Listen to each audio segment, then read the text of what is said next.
It's the late 90s, and an Air Canada flight experiences severe malfunctions while traveling from London to Vancouver. The pilots are unable to do anything and the plane crashes into the woods of northern Alberta.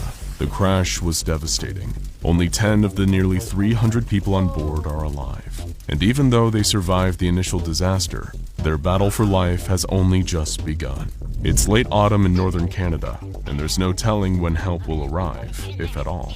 If the survivors want to make it through the night, they need to find shelter, and fast. As they trudge through the freezing woods, the group finds a path that looks like it might lead them to civilization. After all, if there was a path in the woods, that meant they were probably in a national park. And if they were in a national park, there had to be a ranger station around somewhere where they could warm up and call for help. They didn't have many other options, so they followed the path which opened up to a clearing. But instead of finding a ranger station or campground, they found something none of them could have expected. It was a pond, but there was something off about it. As they got closer, they saw that this strange pond wasn't filled with water, but blood. The survivors were horrified. That couldn't really be blood, could it?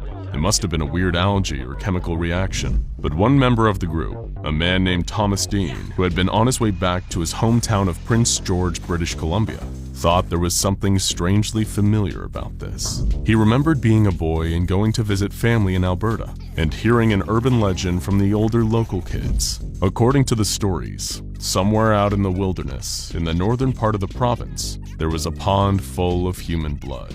And what made it even worse was that some said the pond was a gateway to hell. The SCP Foundation was also aware of this legend and had been trying to pinpoint the exact source of it for decades prior to the Air Canada crash. They would finally receive definite confirmation of the blood pond when Foundation personnel intercepted a radio transmission from a ranger station located within the Wood Buffalo National Park. It was the survivors of the crash who had managed to make it through the night, and they were about to be escorted out of the park by rangers. The Foundation mobilized quickly to cordon off the pond, as at the time they were unsure of what potentially harmful properties the pond might have had. They set up Watch Station Epsilon 38 and put staff on guard to deter travelers from the area. The pond was given the designation of SCP-354 and classed as Euclid. Foundation scientists made a number of interesting discoveries about SCP-354 when they collected samples for testing. First, the pond was not in fact full of blood, merely an inorganic liquid that closely resembles blood in color and consistency. Second, and even stranger than the red liquid, is that the pond doesn't seem to have any definite banks or a bottom. Instead, the liquid in the pond increases in density as the radius away from the center increases. The liquid congeals at the edges, becoming more solid and blending into the surrounding soil. It also becomes thicker as one descends deeper into the pool, and the bottom of the pond has not yet been reached, if it even exists. Initially, the Foundation found no signs of life within the blood pond, but that would all change at 2:03 p.m. on the day following the opening of Watch Station Epsilon 38. When the science team noticed an unusual level of activity on the pond's surface, security footage feeds showed a shape rising out of the pond, followed by a deafening shriek. After that, the feed was cut and Foundation lost all communication with Watch Station Epsilon 38. Fearing the worst, a mobile task force was dispatched to the location. When they got there, all personnel at the Watch Station had been killed by what could only be described as a gigantic bat. The task force was able to neutralize the entity, and as soon as they could, the Foundation moved in to increase security around the SCP, creating Area 354 and installing a permanent security detail. After this point, the pond started to regularly spit out a variety of monstrous entities, almost as if it was reacting to the SCP Foundation's increased security measures. After SCP-354-1, the giant bat, came SCP-354-2. 354-2 was an echidna-like monster the size of a bear that was virtually bulletproof but unable to escape Area 354. The Foundation neutralized this anomaly with napalm. SCP-354-3 was a floating black sphere capable of firing deadly beams of concentrated energy. The area's head scientist was able to hit it with a sledgehammer, causing the sphere to malfunction and self-destruct before it was able to escape the area. The Foundation wasn't as lucky with SCP-354-4. This creature was a reptilian humanoid that stood roughly 15 feet tall and was unable to be put down with gunfire. This was the first creature from the pond to successfully escape containment, and was only able to be neutralized when the Foundation sent in Mobile Task Force Omega-7, also known as Pandora's Box. The data on pond incursions is partially corrupted, so a complete list of creatures is not available. But some of the other monsters that came out of the blood pond include a killer robot, a set of gigantic tentacles that drag several D-Class personnel into the pond, a pair of panther-like creatures, one made of ice and the other of magma, that ignored Foundation staff and instead fought each other, and one seemingly normal human man who was executed as soon as he emerged from the pond. Tests on his body revealed that he was, in fact, totally normal and would have posed no threat.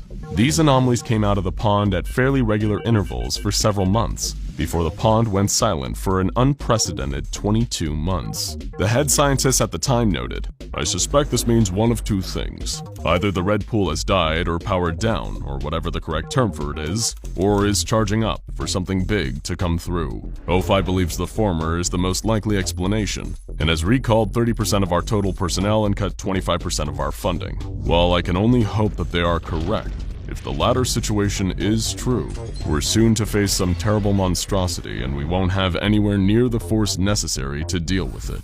I worry for all of our safety." His words would prove eerily prophetic following the events of Exploratory Mission 354 Alpha. The Foundation's research and development team built a specialized craft to explore the pond. Because of the strange properties of the pond's density, the craft was essentially made to be both a submarine, for parts of the pond where the contents were liquid, and a drill, for when the liquid congealed into a semi-solid towards the bottom.